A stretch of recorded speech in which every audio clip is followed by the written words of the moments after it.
지금 우리는 고난주간을 맞아서 예수님의 이 땅에 오시고 또 사역하시는 동안에 또 마지막 십자가로 향하시는 그 과정 속에 예수님의 동력자가 됐던 여러 사람들을 충성하고 헌신했던 그 사람들을 지금 한 명 한 명 살펴보고 있습니다.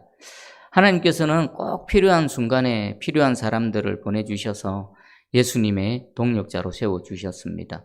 예수님의 어머니 마리아, 그 몸을 통해 예수께서 이 땅에 오셨고 또 그 육신의 아버지 요셉, 예수님이 어린 시절에서 자라나고 성인이 되어져서 공생의 사역을 하는 동안에 울타리가 되고 보호자가 되고 그늘막이 되어줬던 그런 존재입니다. 그리고 세례 요한은요, 태어나는 것, 또 살아가는 모든 시간들, 그리고 죽음까지도 예수님을 예표하며 예수 그리스도의 그 주의 길을 예비하는 그 모든 인생이 예수님을 위한 그런 삶이었습니다. 그리고 막달라 마리아는 비록 여인이지만 힘없고 아무것도 할 수 없는 그런 여인이지만 예수님과 가장 친밀한 교제를 나눴고 누구보다도 예수님을 사랑했고 또한 예수님을 이해했던 한 여인입니다. 비록 초라하고 힘없는 여인이지만 이 땅에 계신 동안 예수님께서 유일하게 마음을 열고 마음을 터놓고 대화를 나누고 또 마음으로 쉼을 누렸던 그런 사람이 바로 막달라 마리아입니다. 그리고 오늘 새벽 시간에는 아리마대 사람 요셉이었습니다. 예수님이 십자가에서 또 돌아가신 이후에 아무도 나서지 못하는 그 순간에 예수님이 십자가에 달리시기 전에는 자신이 예수님의 제자라는 사실을 숨겨왔지만 정작 예수님께서 십자가에서 죽으시는 모습을 보고는 내가 예수님의 제자다라고 커밍아웃하면서 당당하게 빌라도에게 예수님의 시체를 요구하고 그리고 예수님의 시체를 수습하고 장례를 치렀던 사람이 바로 아리마대 사람 요셉이었습니다. 오늘은 마지막 구레네 사람 시몬을 살펴보겠습니다. 이 사람은 아주 특이합니다. 아주 독특합니다. 자신은 예수님의 제자도 아니었고 예수님을 알지도 못했고 예수님을 사랑하거나 믿거나 했던 사람이 아닙니다. 그냥 구경하러 왔다가 로마 군병 눈에 띄어서 억지로 예수님의 십자가, 예수님이 실제로 지셨던 그 십자가를 지고 골고다 언덕까지 갔던 바로 그 사람입니다. 오늘은 그 마지막 인물, 이 구레네 사람 시몬에 대해서 한번 살펴보고요. 오늘 또 이 말씀을 통해 우리에게 주시는 하나님의 은혜를 한번 나누기를 원합니다. 21절에 보니까요, 마침 알렉산더와 루포의 아버지인 구레네 사람 시몬이 시골로부터 와서 지나가는데 지금 상황은 어떻습니까? 예수님께서 그 빌라도 법정에서 십자가형을 선고를 받습니다. 그리고 십자가를 지기 전에 그 로마 군병들로부터 온몸이 그 채찍질 당하면서 살점이 튀고 피가 쏟고 또 머리에는 가시 면류관을 쓰고 그리고는 예수님께서 자신의 십자가를 지시고 지금 골고다 언덕으로 향하고 있는 중이었습니다. 그때에 이 구레네 사람 시몬이 등장합니다. 이 구레네는요, 지금의 저 아프리카 북부 지역에 있는 리비아 지역입니다. 리비아 지역은요, 예루살렘에서부터 애굽을 지나서 서쪽으로 저 아프리카 북쪽 지역에 있는 지중해와 맞닿아 있는 그런 나라입니다. 특별히 이 구레네는 지중해 해안 도시입니다. 그리고 여기 시골이라고 되어 있죠. 이 구레네에서 이 시몬이 예루살렘까지 왔습니다. 왜 왔는지는 모릅니다. 유대인들처럼 유월절 절기를 지키기 위해 왔는지 아니면 그 절기를 지키기 위해 수많은 사람들이 예루살렘에 몰려들 때에 장사를 하기 위해서 왔는지 아니면 또 그 큰 광경을 구경하기 위해서 관광의 목적으로 왔는지 우리는 알 수는 없습니다. 하지만 그 먼 애굽에서부터 더 훨씬 서쪽에 있는 그 지중해에 있는 맞닿아 있는 조그마한 해안에 그 시골 마을에서부터 지금 예루살렘까지 왔습니다. 제가 지도를 가만히 살펴봤습니다. 육로로 왔을까? 배 타고 왔을까? 제 생각으로는 걸어서 육로로 오기엔 너무나 험하고 멀고 긴 여정입니다. 배를 타고 이렇게 오지 않았을까라고 제 나름대로 추측을 해봅니다. 분명히 구레네 사람 시몬은 혼자 온 것이 아니라 그 두 아들과 가족이 함께 예루살렘에 지금 와 있습니다. 그리고 예수님께서 그 지나가시는 모습을 보기 위해서 제일 앞에 군중들을 뚫고 제일 앞에 딱 와 있습니다. 그때에 21절 그들이 그를 억지로 같이 가게 하여 예수의 십자가를 지우고, 왜 예수님의 십자가를 구레네 사람 시몬에게 지우게 했을까요? 여러분 그 당시 상황을 한번 상상해 보십시오. 예수님 지금 그 채찍질, 모진 고문으로 인해서 몸이 망신창이가 되어져 있습니다. 육체적 고통과 정신적 고통으로 지칠 대로 지쳐 있습니다. 거기에다가 무거운 십자가를 지고 지금 그 골고다를 향해서 이렇게 십자가를 아마 질질 끌면서 넘어지면서 또 다시 일어나서 계속 반복하면서 갔을 것입니다. 로마 군병들은 이런 예수님을 배려해서가 아니라 이 약할 대로 약해 있는 예수가 저 골고다 언덕까지 가지 못하고 십자가에 못 박혀서 죽어야 되는데 중간에 가는 중에 죽을까봐 그것이 염려가 되어져서 다른 사람에게 대신 십자가를 지라고 했습니다. 근데 그 사람이요, 바로 오늘 구레네 사람 시몬입니다. 왜 많은 사람들이 있었을 것인데 왜 로마 군병은 유독 구레네 사람 시몬을 지목했을까요? 아프리카 북부 출신이면요, 몸 색깔이, 피부 색깔이 뭐였을까요? 흑인이었습니다. 그리고요, 아주 건장해 보였을 것입니다. 로마 군병에서는 아주 안성맞춤입니다. 흑인이라서 눈에 띄었고요, 가만히 보니까 아주 건장합니다. 체구가 건장합니다. 그래서 당신이 이 예수의 십자가를 대신 지고 가시오라고 이렇게 지목을 하게 된 겁니다. 근데 그 시몬이 예수님의 십자가를 지는데 수식어가 있습니다. 억지로 지겠습니다. 억지로. 마지못해 강제로 진 겁니다. 여러분 십자가에 대해서 한번 살펴보신 적 있으십니까? 예수님이 지신 십자가의 무게가 얼마나 될까요? 제가 자료를 조사해 봤습니다. 십자가는 가로막대기가 있고 세로막대기가 있죠. 가로막대기를요, 가로나무를 스티페스라고 합니다. 무게가 한 40kg 정도 된답니다. 그리고 세로나무는요, 파티블룸인데 30kg 정도 된답니다. 그러면 가로, 세로 막대기를 합하면 몇 킬로가 됩니까? 70kg입니다. 여러분 70kg이면 웬만한 건장한 성인 남성의 몸무게와 마찬가지입니다. 지금 예수님은 온몸이 피투성이가 되어져 있어서 지금 약할 대로 약한 상태에서 자신의 몸도 가누기가 힘든 그런 상황일 겁니다. 그런데 무려 70kg이나 되는 그 무거운 십자가를 짊어지고 지금 골고다 언덕까지 가고 있습니다. 그럼 다음입니다. 빌라도 법정에서 골고다 언덕까지는 거리가 얼마나 될까요? 약 800m 정도 된다고 합니다. 800m면 사실 먼 거리가 아닙니다. 하지만 이 지칠 대로 지키고 약할 대로 약해 있는 그 예수님이 70kg이나 되는 무거운 그 나무를 짊어지고 가기에는 너무나 먼 거리입니다. 너무나 긴 여정입니다. 그리고 그 십자가에는요, 예수님의 그 살점이 뜯겨 나가진 그 피부에서 흘러나오는 피로 범벅이 되어져 있었을 것입니다.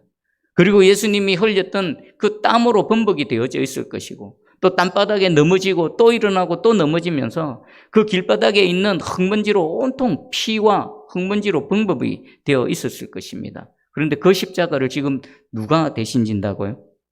구레네 사람 시몬이 구경하러 왔다가 억지로 마지못해 강제로 그 십자가를 지는 겁니다. 그는 그냥 길 지나간 자기 길 가던 사람입니다.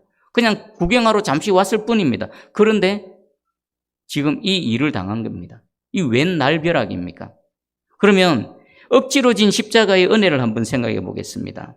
여러분, 예수님의 십자가를 진 유일한 사람입니다. 예수님은 제자들에게, 따르는 무리들에게 너희가 나를 따라오래거든 각자 자기 십자가를 지고 나를 따라오라 그랬죠. 우리는 기껏해야 우리가 지는 십자가는 내 십자가입니다. 여러분 십자가입니다. 그런데 유일하게 예수님께서 지셨던 바로 그 십자를 접었던 사람, 구레네 사람 시몬입니다. 생각하면 생각할수록 얼마나 대단한 영광입니까? 빌라도 법정에서 골고다 언덕까지의 그 길을 비아 돌로로사라고 합니다. 비아 돌로로사. 예루살렘의 십자가의 길입니다. 그 길에 총 14지점이 있습니다. 예를 들면 첫 번째 지점은요, 빌라도 법정에서 예수님이 재판받던 곳, 거기 첫 번째 지점이고요. 두 번째 지점은 예수님께서 가시관을 쓰시고 홍포를 입고 조롱당한 곳, 이 지점입니다. 세 번째 지점은 예수님이 십자가를 지고 가시다가 처음 쓰러진 곳, 이 비아 돌로로사에 가면 각 지점마다 표시가 있다고 합니다. 그 지점에 어떤 일이 예수님께서 십자가를 지고 가시다가 무슨 일이 있었는지를 이렇게 표시를 해뒀답니다. 그리고 제4지점이요. 그 슬퍼하는 마리아를 예수님이 만난 곳이고요. 제5지점이 시몬이 예수님의 십자가를 대시진 지점이 바로 제5지점입니다. 그리고 나머지 14지점은 마지막 끝은 예수님께서 십자가에 달리신 골고다 언덕이 됩니다. 자, 그러면 제가 전체 그림을 펼쳐놓고 그 거리를 살펴봤습니다. 예수님께서 1지점에서 4지점까지 또 5지점까지 가요. 전체 800m에서 약 3분의 1 거리 정도 됩니다. 나머지 3분의 2 거리를요, 이 구레네 사람 시몬이 예수님께서 지셨던 바로 그 십자가, 자신의 십자가도 아니라 누구의 십자가도 아니라 예수님이 우리의 죄를 속하시기 위해 우리 대신에 지고 가셨던 바로 그 십자가를 구레네 사람 시몬이 제5지점에서부터 골고다 언덕까지 지고 갔다는 것입니다. 바로 그 십자가를 예수님보다 더 먼 거리를 실제로 지고 간 사람이 바로 이 구레네 사람 시몬입니다. 얼마나 대단한 은혜입니까? 얼마나 큰 영광입니까? 당시에는 몰랐겠죠. 이 날벼락인가? 난 잠시 그냥 구경하러 왔는데 이게 지금 무슨 일인가? 예수님의 십자가를 질 때 아마 예루살렘에 온다고 깨끗한 옷을 입고 또 기대하고 설레는 마음으로 왔을 것입니다. 근데 그 피범벅이 된 그 무거운 십자가를 졌을 때 이 구레네 사람 시몬의 마음은 어땠을까요? 아, 재수 없다. 괜히 나섰네. 그냥 멀리서 그냥 구경할 걸. 온갖 생각이 다 들지 않았겠습니까? 하지만 억지로 진 이 십자가의 은혜는요, 지금은 알 겁니다. 나 같은 기대하지도 않았고 예수님을 알지도 않았고 예수님을 믿지도 않았던 나에게 예수님이 지셨던 바로 그 십자가를 내게 지게 하신 하나님의 은혜와 영광이 얼마나 큰지 지금은 아마 알 겁니다.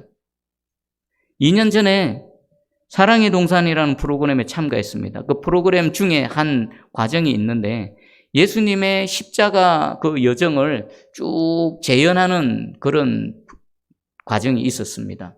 근데 참 인상적이었던 게 십자가 아주 무겁게 만들었더라고요. 그리고 십자가를 지고 그 예수님의 역할을 감당하시는 분은요, 그 추운 날씨에 얇은 옷 하나만 입고요, 그 십자가 무거워서 넘어지면서 그 십자가를 질질 끌면서 무릎으로 기면서 그렇게 가시더라고요. 저는 그것을 보면서 야, 저 무릎 다 까지겠네. 손 다 까지겠네. 아니나 다를까 다음날 우리 성태훈 목사님께 물어봤더니 그거 하고 나면 온몸이 멍투성이 피멍이 들고 무릎 다 까진답니다. 그래서 제가 질문을 했습니다. 그 정도로 그렇게 힘든데 누가 그 역할을 감당합니까? 라고 질문했더니 지원자들이 있답니다. 그럼 지원하는 사람이 있습니까? 줄 서서 기다리고 있답니다. 왜 그럴까요? 그 십자가는요, 그냥 흉내 낸 겁니다. 그냥 모양만 낸 겁니다. 그런데 하나님께서 그 십자가를 진 사람에게 엄청난 은혜를 베풀어 주신다는 겁니다. 가정의 하늘문이 열리고요. 태의문이 닫혔던 가정에 태의문이 열려서 아이가 출산되어지고요. 인생의 문이 열려지고 직장의 문이 열려지고 사업의 문이 열려지고 그 십자가를 지기만 하면 흉내만 냈는데도 하나님께서 엄청난 은혜를 베풀어 주신다라는 것입니다. 그래서 이 십자가를 지기 위해서 몇 년치 대기자들이 지금 줄 서서 기다리고 있다는 겁니다. 오늘 구레네 사람 시몬은 억지로 진 십자가를 묵상하면서 그때 그 일이 생각이 났습니다. 야, 그냥 흉내만 냈는데 연기로 역할만 감당했는데 하나님께서 그토록 놀라운 은혜를 베풀어 주셨다라면 비록 억지로 진 십자가지만 실제로 예수님이 지셨던 그 십자가를 진 이 구레네 사람 시몬에게는 하나님께서 얼마나 놀라운 은혜를 베풀어 주셨을까라는 생각을 해봅니다. 자, 그러면 어떤 은혜를 베풀어 주셨을까요? 예수님의 십자가를 지기 전, 그리고 그 사건이 있기 전 구레네 사람 시몬은요, 예수님을 알지 못했고요, 예수님을 믿지 않았던 사람입니다. 그런데 이 사건 이후에 시몬은 예수 그리스도를 믿게 되어졌고요, 시몬뿐만 아니라 그 가정이 온전히 하나님의 가정, 그리스도의 가정이 되어졌고요, 초대교회 때에 하나님께 귀하게 쓰임받는 아주 복된 가정이 되어졌습니다. 자, 소개해 드립니다. 로마서 16장 13절입니다.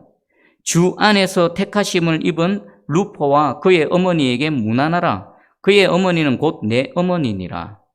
사도 바울이 로마서 16장에 자신과 동역했던 수많은 사람들을 지금 소개하고 인사하고 문안하라라고 합니다. 그 중에 지금 누가 등장합니까? 루포와 그의 어머니. 루포는 누구 아들입니까? 구레네 사람 시몬의 아들입니다. 루포와 그의 어머니에게 문안하라. 이들은 그 사건 이후에 시몬뿐만 아니라 그 가정이 온전한 그리스도의 가정이 되어졌고요. 그냥 믿는 가정에서 머무는 것이 아니라 초대 교회 때에 그 귀하게 쓰임받는 가정이 되어졌습니다. 루포의 어머니, 그의 어머니는 내 어머니니라. 누가 지금 말하는 겁니까? 그 위대한 영적인 거장인 사도 바울이 루포의 어머니, 시몬의 아내를 향해서 그는 내 어머니다. 그녀는 내 어머니다. 라고 말합니다. 이 가정은 사도 바울을 옆에서 물심양면으로 돌봤고 또 헌신했고 또 사역을 함께 섬겼던 가정임에 틀림없습니다. 그래서 사도 바울은 이 루포의 어머니, 내 어머니다. 그에게 문안하라 라고 말합니다. 또 사도행전 11장에 있습니다. 11장 19절에 그때에 스데반의 일로 일어난 환란으로 말미암아 흩어진 자들이 베니게와 구브로와 안디오까지 이르러 유대인에게만 말씀을 전하는데, 아멘. 지금 스데반 집사의 순교 이후에 예루살렘에 대박해가 있었습니다. 그때 예루살렘에 있던 유대인들이 전 세계로 흩어져 버렸습니다. 그 흩어진 그 유대인들 중에 어떤 사람들은 베니게와 구브로와 안디옥에까지 이르렀습니다. 그런데 그들이 복음을 전할 때 누구에게만 전했습니까?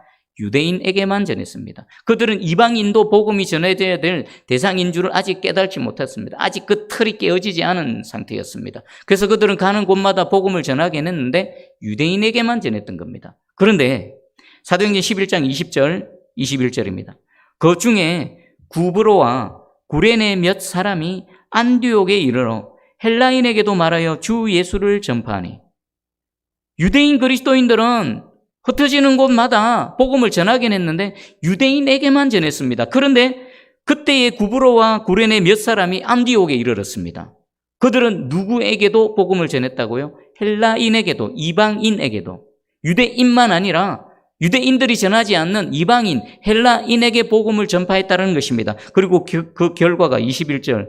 주의 손이 그들과 함께 하심에 수많은 사람들이 믿고 주께 돌아오더라. 여러분, 안디옥이 어떤 도시입니까? 예루살렘에는 최초의 지상의 교회가 세워졌습니다. 예루살렘 교회입니다. 그럼 안디옥에는요? 최초의 이방인 교회가 세워진 안디옥 교회가 세워진 곳이 바로 안디옥입니다. 그러면 이방인 최초의 교회인 안디옥 교회를 설립하는데 헌신했던 초대 멤버가 누구였다고요? 구레네 몇 사람. 누굴까요? 분명히 구레네 시몬의 아들 알렉산더와 루포, 그리고 그들을 통해서 복음을 접한 구레네 사람들이 안디옥까지 와서 복음을 전했고 그들의 전도를 통해서 믿는 자들이 이방인 그리스도인들이 생겨나고 그들을 통해 안디옥 교회가 세워졌습니다. 대단하지 않습니까? 억지로 진 십자가, 마지못해 진 십자가, 무슨 일이 일어나고 있는지도 알지도 못하고 진 십자가, 괜히 왔네라는 그 십자가, 그 십자가를 진 구레네 사람 시몬을 통해서 하나님께서 놀라운 일들을 행해 가시고요. 그 시몬과 가정에 엄청난 은혜를 지금 베풀어 주고 있습니다. 안디옥 교회는 또 어떤 교회입니까? 안디옥 교회를 통해서 바나바와 바울이 함께 동역하게 됐고요. 안디옥 교회에서 바나바와 바울을 세계 선교를 위해서, 복음 전도를 위해서 선교사로 파송하지 않았습니까? 그 안디옥 교회의 선교사 파송을 통해서 복음이 온 세상으로 흘러갔고요. 그 흘러간 복음이 지금 저와 여러분에게까지 흘러 들어온 겁니다. 그럼 그 시작점, 첫 시작점은 누구였을까요? 거슬러 올라가면요, 바울이 있고요. 그 거슬러 올라가면 안디옥 교회가 있고요. 더 거슬러 올라가면요, 구레네 사람이 있고요. 더 거슬러 올라가면요, 구레네 사람 시몬이 있는 것입니다. 대단한 은혜지 않습니까? 놀라운 은혜지 않습니까? 잠시의 헌신이었습니다. 그것도 억지로의 헌신이었고요. 지금 자신이 무슨 일을 하고 있는지도 모르는 그런 일을 했습니다. 그런데 하나님께서는 그 억지로 진 십자가를 통해 이토록 놀라운 일들을 하고 있습니다. 자, 그러면 우리도 마찬가지겠지요. 우리 각자 십자가를 지고 있습니다. 저는 저의 십자가가 있고요. 여러분의 십자가가 있습니다. 그리고 그 십자가 억지로 지고 때로 내려놓고 싶고 그만두고 싶고 그냥 내팽개치고 싶고 하지만 믿음으로 계속 그 자리에 견디고 버티고 서 있을 때 우리는 그 일을 통해서 하나님이 무슨 일을 행해 가실지 모릅니다.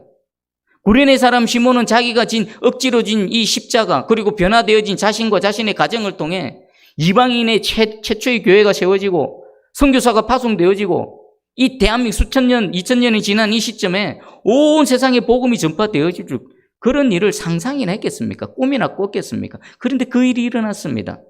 저와 여러분도 마찬가지입니다. 여러분의 십자가를 지시고요. 버티고 견디시고 서 계십시오. 아마 100년 뒤에 주님 다시 오시기 전 그 시간까지 하나님께서는 우리가 진 이 십자가를 통해 놀라운 일들을 행해 가실 줄 믿습니다. 자, 정리를 해보겠습니다. 자, 그럼 여기서 십자가는요, 억지로 진다라는 결론을 내릴 수 있습니다. 여러분, 십자가는 억지로 지는 겁니다. 자, 제가 설명을 드릴게요. 예수님께서 십자가를 지라고 하실 때 이렇게 말씀하셨습니다. 마태복음 10장 38절에 또 자기 십자가를 지고 나를 따르지 않는 자도 내게 합당하지 아니하니라.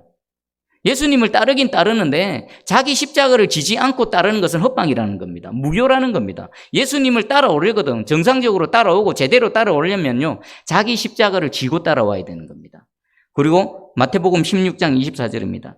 이에 예수께서 제자들에게 이르시되 누구든지 나를 따라오려거든 자기를 부인하고 자기 십자가를 지고 나를 따를 것이니라. 동일한 말씀이지요.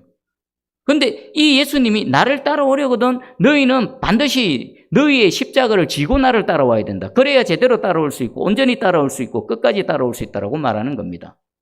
이 예수님의 말씀과 그 구레네 사람 시몬을 지목해서 이 예수가 지고 있는 십자가 네가 대신 지고 와라고 하는 이 말씀과 본질적으로 무슨 차이가 있습니까? 똑같습니다. 구레네 사람 시몬도 억지로 지고 있고요. 예수님께서도 나를 따라오거든 너희 십자가를 지고 따라와야 된다 이 말씀은요. 우리 각자의 십자가를 예수님께서 우리에게 억지로 지우시는 겁니다. 동의하십니까? 이해가 되십니까? 우리 십자가는요. 좋아서 지는 게 아닙니다. 그러면 우리는 왜 십자가를 집니까? 십자가는 우리에게 좋은 게 아닙니다. 무겁고요. 힘들고요. 고통스럽고요. 벗어버리고 싶은 것입니다. 그럼에도 불구하고 십자가를 집니다. 왜 집니까? 십자가가 좋아서가 아니라 그 십자가를 지고 따라오라는 예수님을 사랑했습니다. 십자가를 지지 않고는 예수님을 따라갈 수 없기 때문에 그 십자가를 벗어 던지고서는요 예수님이 계신 그곳에 갈 수 없기 때문에 그래서 우리는 그 십자가 예수님이 그 무게에 넘어지고 또 넘어지고 그 거칠거칠한 표면의 나무의 그 거친 표면에 살갗이 다치고 온통 피범벅이 된 그 십자가를 그 지고 가신 것은요 십자가가 좋아서가 아닙니다. 우리를 구원하시기 위한 하나님의 뜻을 이루기 위해서 아버지의 뜻에 순종해서 그런 겁니다. 우리도 마찬가지입니다. 우리도 그 십자가 좋아서 지는 게 아닙니다. 십자가는 힘듭니다. 피하고 싶습니다. 할 수만 있으면 피하고 싶습니다. 그러나 피하지 않고 그 십자가를 지고 갑니다. 왜요? 예수 그리스도를 사랑하니까.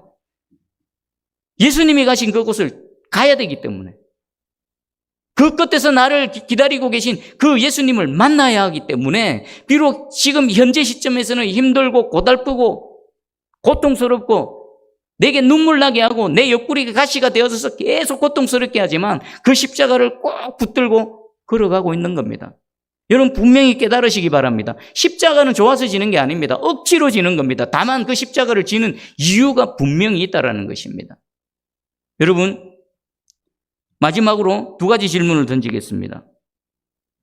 나는 지금 십자가를 지고 있는가? 먼저 살펴봐야 됩니다. 십자가를 지고 있지 않다면 예수님 분명히 말씀하셨습니다. 내게 합당하지 않다. 나를 따라오려거든 십자가를 지지 않고는 예수님을 따라갈 수 없다라는 것입니다. 먼저 생각이 들어요. 나는 과연 십자가를 지고 있는가? 자, 그럼 두 번째 질문입니다. 십자가를 지고 있기는 합니다. 그런데 그 십자가가 액세서리 십자가인지 아니면 진짜 십자가인지 한번 생각해 보셔야 됩니다. 여러분 그러면 액세서리 십자가하고 진짜 십자가는 어떤 차이가 있을까요? 여러분 액세서리 금으로 만들고 보석으로 만든 예쁜 아주 값진, 값나가는 그런 십자가 있지요. 목에 걸면 있어 보이고 그럴듯한 그 액세서리 십자가. 액세서리 십자가는요, 가볍습니다. 가벼워도 너무나 가볍습니다. 그것을 지고 있다고 해서 우리에게 고통스럽거나 힘들거나 눈물 나게 하는 아무것도 없습니다. 주를 위해서가 아니라 그것을 하면 그럴듯해 보이고 자신을 돋보이게 합니다. 그게 액세서리 십자가입니다. 그럼 진짜 십자가는요, 먼저는 무겁습니다. 무지무지 무겁습니다. 그걸 메고 버티고 있기조차도 힘듭니다. 순식간에 넘어져 버립니다. 또 넘어지고 또 일어납니다. 그리고 아픕니다.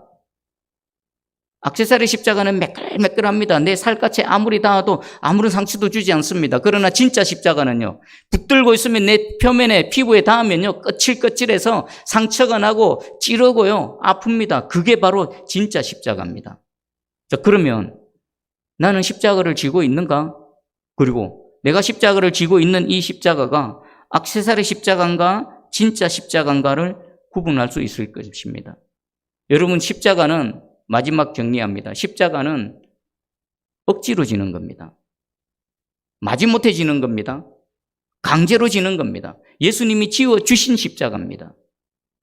그리고 그 십자가는요, 나를 힘들게 할 거고요, 여러분들 고통스럽게 할 거고요, 벗어버리고 싶을 거고요, 그 십자가를 지고 있는 동안에 하나님 앞에 계속 눈물을 흘릴 것이고요, 하나님의 은혜를 부어주시지 않으면요, 그 십자가를 더 이상 지고 가지 못하면, 주님, 나 못하겠습니다.